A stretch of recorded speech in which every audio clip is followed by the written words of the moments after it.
In early 1978, New Zealand and England played a 3-test series in New Zealand, studded with fine performances. In the first test, Chris Old and Richard Hadley each took 6 wickets in an innings.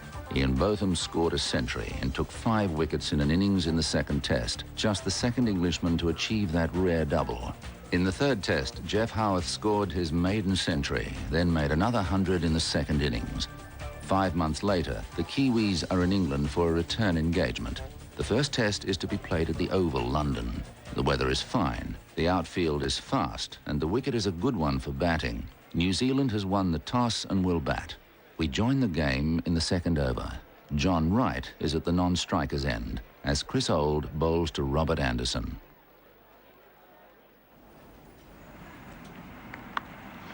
That's a very confident start. Wasn't all that short. He rocked back on his heels and clipped it through mid-wicket for 4.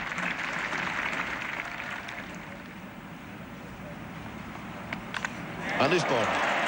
So, making the breakthrough. A little unlucky there, Anderson. Looking to chop it down. The third man, and drag the ball on. Willis to Howarth. And runs at last, off the bat. Turned away nicely by Howarth. And just go very easily through for 2 runs.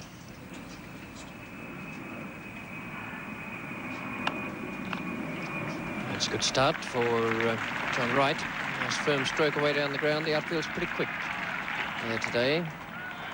And too quick for the fieldsman going from mid-off.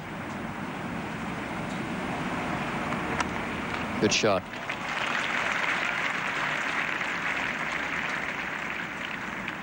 Howarth on 11 now. Willis the bowler. And that's a lovely straight drive, no need for anybody to run. Right off the middle of the bat. And that 4 to Howarth brings up the 50 for New Zealand.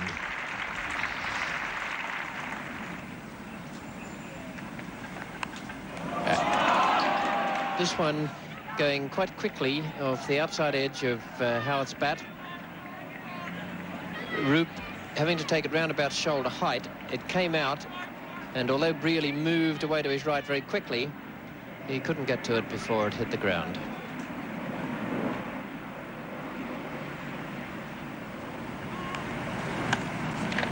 That's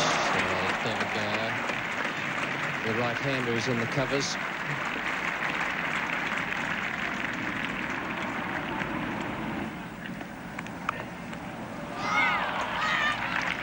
Well, that's 4, and Howarth's living a little dangerously.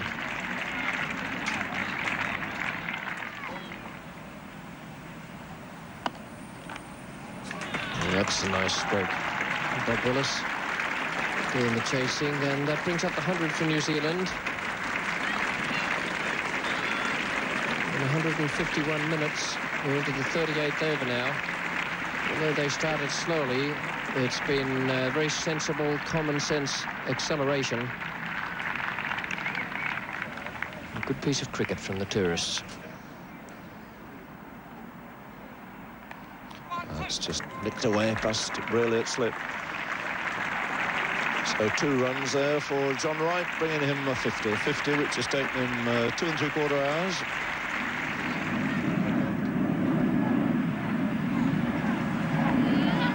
That's a lovely shot for 4.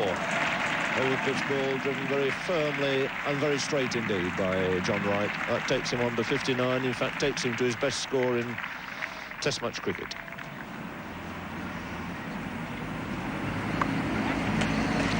No problem at all there in taking 50. In fact, he'll move on to 51. So Wright on 62 as Willis moves in.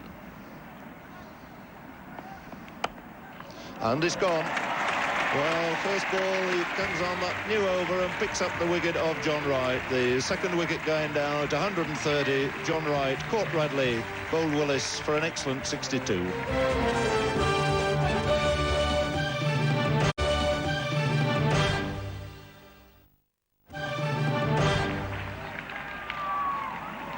Test debut for young Bruce Edgar, coming in with the total on 130 for 2.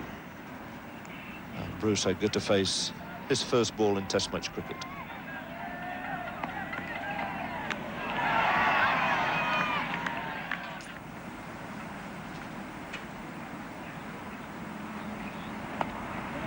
And he's gone. Now that's well bowled by Miller and well pressured by Brearley.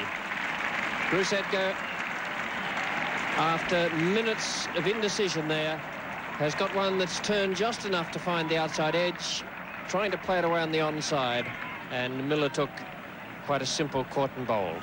So that's 131 for 3 now. Geoff Miller, 9th over.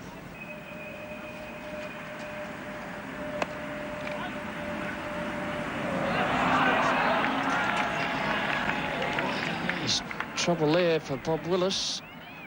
He's gone down, looks to me as though he's hurt his knee, his left knee.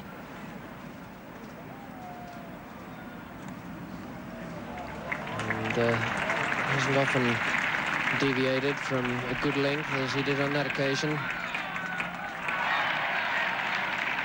That's a splendid piece of fielding.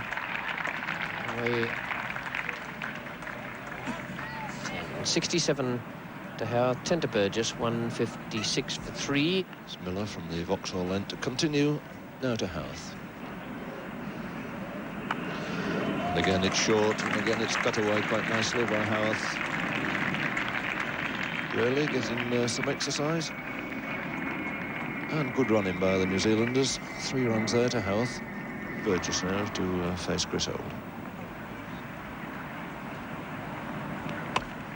It's a lovely shot. Right to the pitch of it, did everything right, and not even David Gower is going to stop that. Both again to Howarth. He's found the gap this time. The unhappy knack of playing a lot of good shots straight to fielders, but puts that away very nicely between mid-off and the bowler.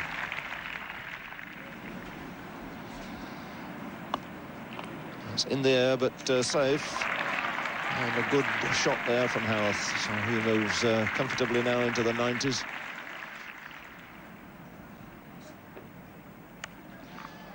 Slow on, and would you believe it?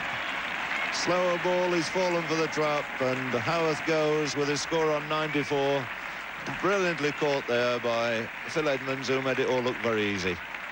But a fine innings for his side. He's hoped to pull them through here to 191. And he's the 4th man out with his score on 94.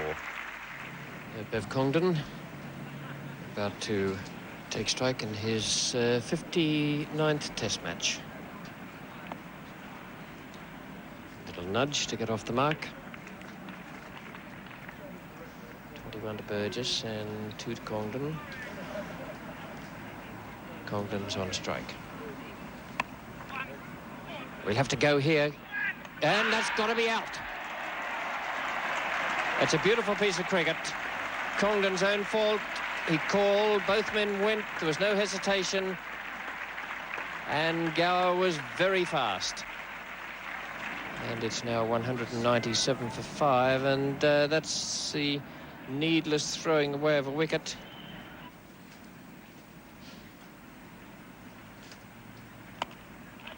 That's a nice start.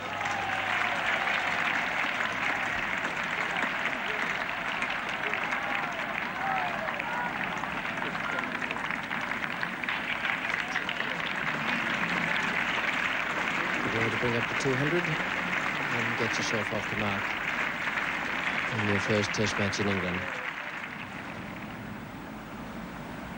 Bowled him, and that's well bowled by Miller. Faster ball, and Edwards was hitting across it. It was shorter and quicker. That's a clever piece of bowling.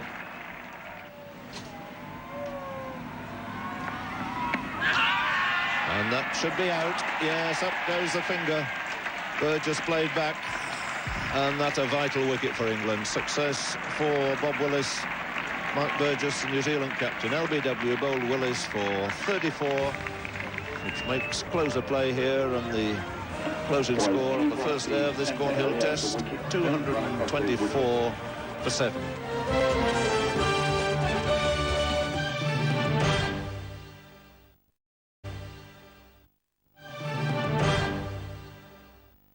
all set for a wonderful day's cricket at the Oval, the second day of this Cornhill Test match, with New Zealand resuming at 224 for 7. Here's Willis now